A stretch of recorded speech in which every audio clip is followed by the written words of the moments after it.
So I have closed the cart. I almost sold out. I was so close to selling out of the new places I had available for subscribers to join my subscription box in my e-commerce store.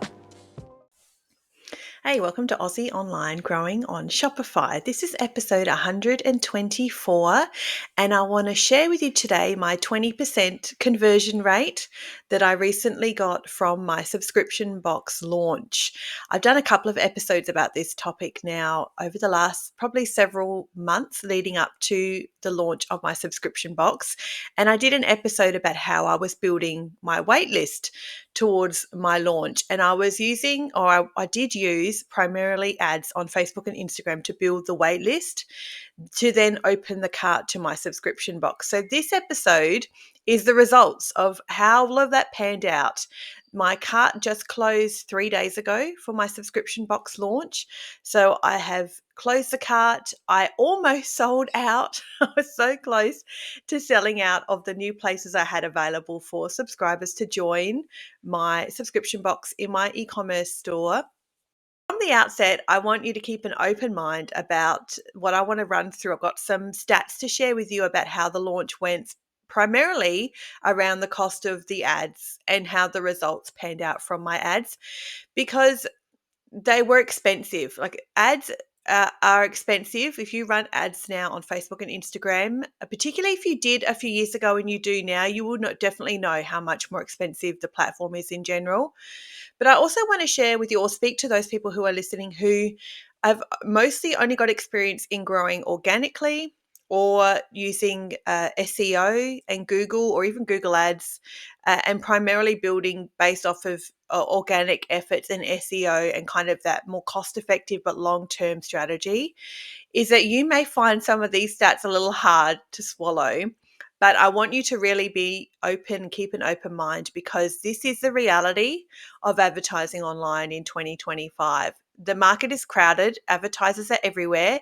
If you are a small business owner, if you're on Shopify, every time you open social media, you will be bombarded with creators and ads from other creators who are pitching their services to you about how they can get you really high ROAS and cheap sales and cheap clicks. There's agencies everywhere. I mean, I'm one of them. Like I run ads as well for clients. So like I'm part of that ecosystem too. But it can be very easy to fall into the trap to feel like either you should expect cheap results on Meta, and if you don't get cheap results, so I feel like I'm giving you like a downer to start, but I'm actually pumped. Like I'm so excited with how this launch went. I spent probably a bit more than I had planned to spend, but I'll share that with you shortly. But I'm really happy with the results at the end of my launch for my subscription box. Really happy. 20% conversion rate from my waitlist. So the people who joined my waitlist for the 3 weeks that the waitlist was building through ads, I built my waitlist through 2 campaigns with 6 creatives in each. So 12 creatives all overall were driving traffic to my website, to my waitlist, to jump on the waitlist to be the first to know when my subscription box cart opened. That list of people, when I closed that list, I turned those ads off and I set up some emails to schedule to that group. My waitlist converted at 20%. 20% in e-commerce is crazy high. Really, really high. For regular traffic on your website, just from people coming to your website and from various traffic sources to place one order, you could expect a conversion rate of like between 1% and 3% in Australia is quite usual and quite average.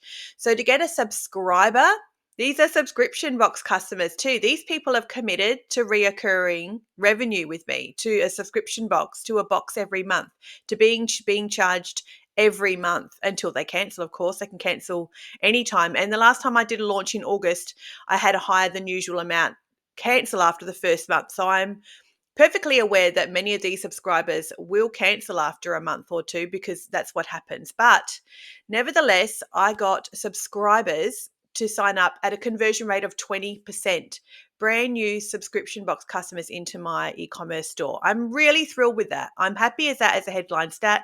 That's the title of this episode. It's not clickbaity. It's really great. I'm really thrilled with that result. Really proud of myself for how well that played out and how it went. Let me tell you how much it cost me on Meta to get those results.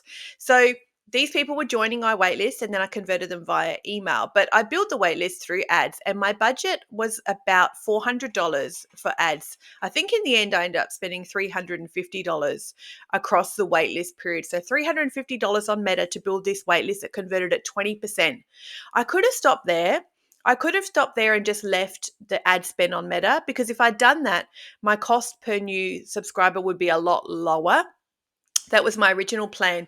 But I really wanted to then spend some money after the fact and then drive some direct sales from Meta with my purchase conversion ad to a retargeted audience. So I didn't decide to cut it off there, because if I had cut it off there, the cost for each of my new subscribers would have been like $20 or maybe even less than 20. So really cheap for a new subscriber, not just a one-off purchase. Like I said, new subscriber would have been $20 per new subscriber had I left it at that point. But I decided, I got all caught up in the moment. I was so excited. My launch was going so well that I wanted to then retarget some users on Meta. So I used my retargeting audiences. I used my best 3 performing creatives from the waitlist, and I put those into purchase conversion ad, and I sent them to my retargeted audiences on Meta with a daily spend of, I think, about $20, so pretty low.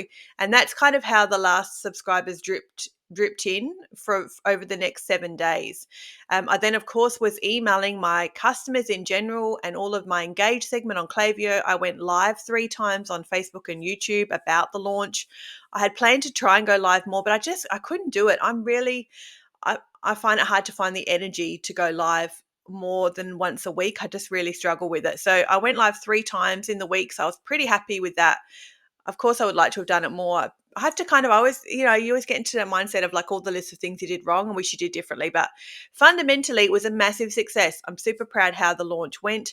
And had I decided to not go ahead and spend extra money on Meta for direct purchase conversion driving ads to get new subscribers in the last week of my launch and just left it at the waitlist, then I would have just kept my conversion rate at 20% from my waitlist, which is phenomenal. And my new subscribers probably would have cost about $20 per subscriber.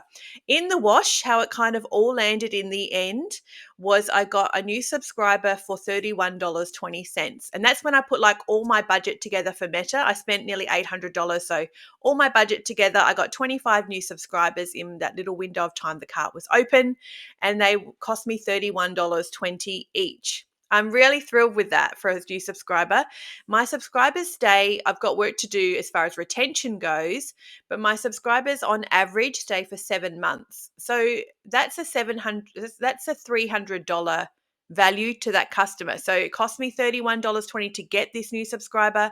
With their subscription box on the average time subscribers stay with me, they're going to spend $300. But that's not including extra orders. All of my subscribers, bar a very small handful, tend to go and purchase other products on my website as well. But assuming all they do is just be a subscriber for the average amount of months that new subscribers stay, that like lifetime value for the new subscribers worth $300 to me, and it cost me $31.20 to acquire them on Meta. What's the very next step for your small business in growing online here in Australia?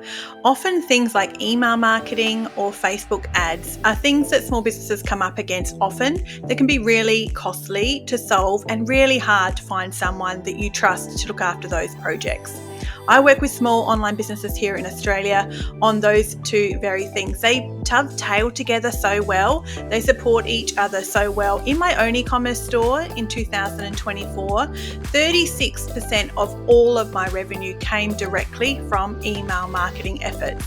And my total revenue across the year was up 30% on 2023. So I am perfectly placed to support you in growing online with your very next steps. I've sort of been told I am the small budget or baby budget Facebook ad specialist, and I totally endorse that and embrace it. I love that title. If you want to work on Facebook ads, I can work with a small budget or a large budget. Or if you want to work on email marketing inside Klaviyo or another CRM, I can build flows and segments for you to ensure your deliverability remains strong, because no one wants to end up in a spam folder that stops us from sending emails. Reach out to me for a free discovery call. You can put it right in my calendar and we can talk for 25 minutes about your business and how I'm best placed to support you for a 30-day project window. You don't need to sign up to a long, expensive retainer.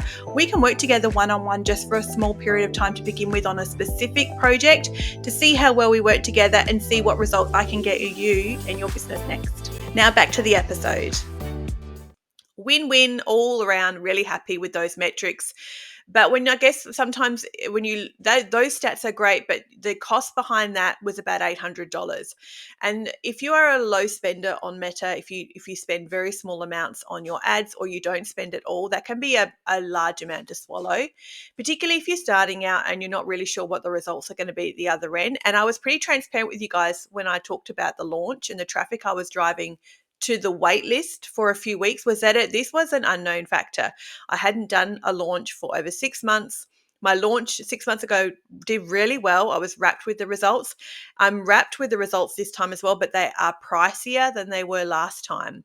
Still great results. I will do this again in another 6 months' time. Whether I might even spend double again, I might double the budget again in 6 months' time. I probably won't get double the results though, because of the platform changes, because of more people on the platform. Costs are increasing across the board. So in general on Meta, costs are more expensive than they were a year ago. And that will continue that way, the more people who are on the platform and the more people who are advertising, and the less people who are on the platform as well, who are on other platforms. So this was just a Facebook and Instagram ad exercise. I wasn't advertising on Google or TikTok or YouTube or anything like that. I haven't advertised on those platforms before. My expertise is just in Facebook and Instagram. So that's how the launch panned out. I went live 3 times on social media. I had my wait list convert via email. I did 2 emails to my wait list to say the cart was open. 1 email one day, and then I did an email 48 hours later with a different subject line and just rearranged the content a little bit so it visually looked a little bit different, in the preview on your email. So I did 2 emails to my wait list, and that was my 20% conversion rate. Then I decided, look, this is going well. I want Meta to find me some actual subscribers now. Go and find me actual subscribers with my retargeted audiences, particularly because of having built the wait list over such a long period of time and got so much traffic to my website across this building of the wait list period. It just seemed reasonable to me to go back and target my website visitors, the people who had engaged with my Facebook and Instagram, profile and posts, people who'd watched a video, and all my Klaviyo users, so people who were in my ecosystem already. It just made sense for me to go ahead and do that then as well. And then I spent half my budget then, about $400, on direct purchase conversion ads on Meta to retarget those customers. My most expensive result and my most expensive ad, not surprisingly, was to cold audience. So in the last 48 hours, I think, or 72 hours, I got all come on, let's just get these last few gone. I really wanted to get my last few sold and be a sellout of the launch. So I just started a new ad on Meta to a cold audience, so to an Advantage Plus audience, not retargeted, and I got 1 subscriber. So I was happy with that, but that was like an $80 subscriber. So it cost me like $80 to get that result. So that was my most expensive result across the whole exercise.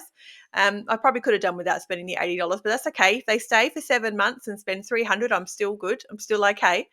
But yeah, I thought, look, let's just do it. Let's just try a cold traffic ad and see what happens. And it was only running for 72 hours, so it didn't really get a chance to do much else, but it did get me a subscriber. So that was pretty cool. I was happy with that.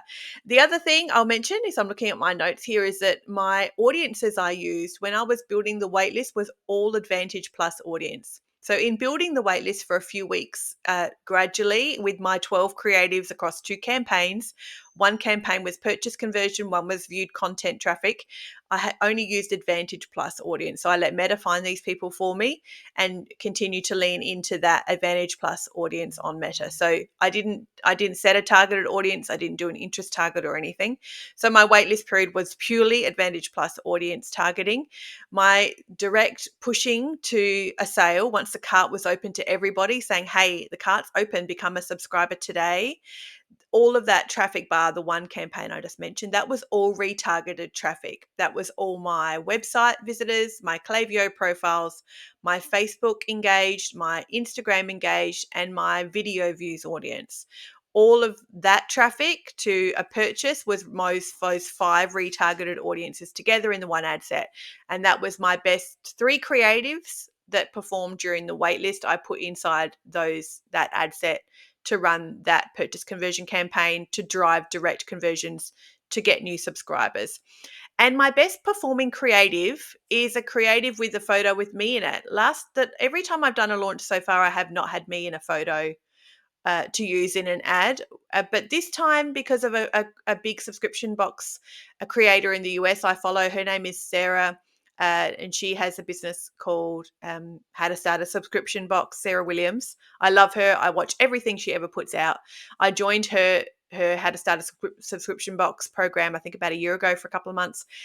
So I watch everything she does, and she has said a couple of times that often her best performing creative when she has a launch is her in a photo with the boxes. And I thought, oh, look, I'll do it this time. I haven't done it before. I don't like to do it. I don't love me in the pictures and stuff, but this time I thought I'll do it. So I had a photo of me with a stack of boxes. And that creative was my best performing. And then my second best performing was actually a photo of a previous box open with a bit of graphic text around it saying, you could get these products or something like this you'll get inside. That was my second best performing creative, was an actual previous box that was open. You could see what was inside.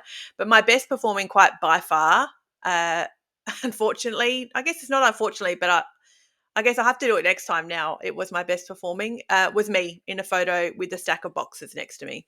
So that's what I used through my waitlist. I had a couple of variations of that. And then I used that as one of my creatives when directly pushing for sales on Meta because it performed the best for me during the waitlist growth. So that's I've sort of given you a bit more of a story than the stats. I've given you stats kind of scattered out throughout here. Let me just look and see if there's anything else I've missed. Probably just that, yeah, this is the true cost of launching something with Facebook and Instagram, and successfully too. This was a success overall. If I had had 50 places available for my open cart, let's say, for instance, if I'm going to plan this again now later in the year and I want to offer 50 new places to new subscribers, I'm going to need to double my budget again and then some. Oh, I was saying that before. I don't even know if I finished that thought. Sorry, I typed this episode up like 10 minutes ago before I jumped on here to record. So I don't know if I finished that thought loop through for you. So what I was saying before, I think, was I spent double this time on this whole exercise, $800. I spent way less. I spent 4 times more this time than last year. I think last year I spent like $200. So I spent $800 on this launch in March 2025, and I got 25 new subscribers. You cannot expect to spend $1,600 and get 50. Meta doesn't work like that. When you up your budget, your ROAS drops. So even thinking about ROAS, which ROAS, disclaimer, I probably need to say this in every episode because I'm worried some people look at ROAS too much. I really discard ROAS mostly and take it with a grain of salt. It's a massively inaccurate measurement because Meta, it's just inaccurate. People have got privacy walls and VPNs, and Meta takes credit for things they didn't do. Google Analytics is not as accurate as it used to be because of people's privacy settings and things. So ROAS is a very inaccurate measurement, and I don't even often look at it. For the sake of this exercise and just how I'm playing it out for you in expectations of what you could calculate, I'll use the term ROAS. So let's say, for instance, I got a ROAS of 1. I don't know what the ROAS was because I didn't look. Let's say the ROAS for me was 1 across $800 that I spent, and I got 25 new subscribers. You could not expect to get a ROAS of 1 by spending $1,600 for 50 subscribers. You can't double the spend, expect double the results. If I spend 800, oh my goodness. Sorry, let me think. I'm getting numbers mixed up. If I spend $1,600 to do my next launch and I want 50 subscribers, I won't get them. If I spend $1,600 for my next launch, my ROAS will probably be more like zero point 0.8 because ROAS drops. When you scale a budget on Meta, ROAS will drop. It just doesn't, it's not a direct correlation. It's not a direct calculation or multiplication. It will drop. So I spent $800 on this exercise this time around for 25 new subscribers. If I want 50 subscribers in August 2025, when I do this again, I cannot expect to get them for $1,600. And that's despite the platform changing. Let's assume the platform is the same and Meta's the same, the algorithm's the same number of people are on the platform advertising as they are now, which is not going to be true. But let's say that's all the same. It wouldn't matter. I would still need to spend more than double to get double the subscribers. That's just the way it works. Advertising works and people see it on the feed, how Meta works, the algorithm, all sorts of stuff. So I will need to spend, if I want to get 50 subscribers in August 2025, I don't know what my budget would need to be, but it would need to be above $1,600. So I'll think about that now and work towards that later in the year. Maybe I could set a budget of $2,000 and see how far that gets me. It might get me 40 new subscribers. It might get me 50 new subscribers. But at least now with this data, I can set some more reasonable expectations and some more reasonable goals. And I hope that's what you take from this episode, is that this data and my results from the launch that just ended a few days ago for me, the cart's closed, my new subscribers are in, I'm getting the boxes ready and packed for them for April, is that this gives you a really nitty gritty, like, no BS. This is how data really works. This is the true cost. This is a realistic launch and a realistic outcome with a realistic budget. So that's what I want to encourage you with today. So reach out to me if you want some help with this. Let me help you with your launch coming up. If you have a launch coming up with a product or a collection or a subscription box and you want some help in this space, reach out to me through our website and I can help you through this sort of process with a combination of ads and with marketing as well, email marketing on Klaviyo. You will need a lot of creative. That's one thing that's different for me this launch as opposed to last year, as I used far more creative than I did last year. And I imagine just the way the platform is going this year, and how Facebook and Instagram and actually, well, how social media in general is moving through TikTok and YouTube and everything, just social media in general. I will need far more creative again later in the year to get more results than I got this time around. So all in all, I'm wrapped. My headline I'm really happy with because my plan from the start was to build the wait list and convert just through the wait list. And then I was on the fence about spending extra afterwards with direct purchase conversion ads on Meta. And I decided I wanted to do it. So I doubled my budget and went ahead and did that. But my initial plan from the outset was just to build the wait list and see what converted from there. So a 20% conversion rate from my wait list who went to the email, opened my couple of emails I sent, decided to become a subscriber for the first time. I'm really happy with that. I'm super grateful for all my new subscribers. Really excited to see what they think of their very first box they're going to get in the next couple of weeks, and see how many I retain, see how many drop off after the first month, and see how long some of these subscribers stay around for. Hopefully I get most of them for the average, which is 7 months, but some subscribers will stay for far longer and some will stay for far shorter. So I'll see what happens in the next few months. It was super successful. I hope you found this episode a bit interesting, a little bit data heavy perhaps. I did kind of jump a little bit all over the place, so I apologize for that. I sort of just put my notes together once I found all these stats inside Ads Manager and inside Klaviyo and Shopify. I want to share them all with you today. And I'll see you guys on the next episode. Hey, as always, keep learning.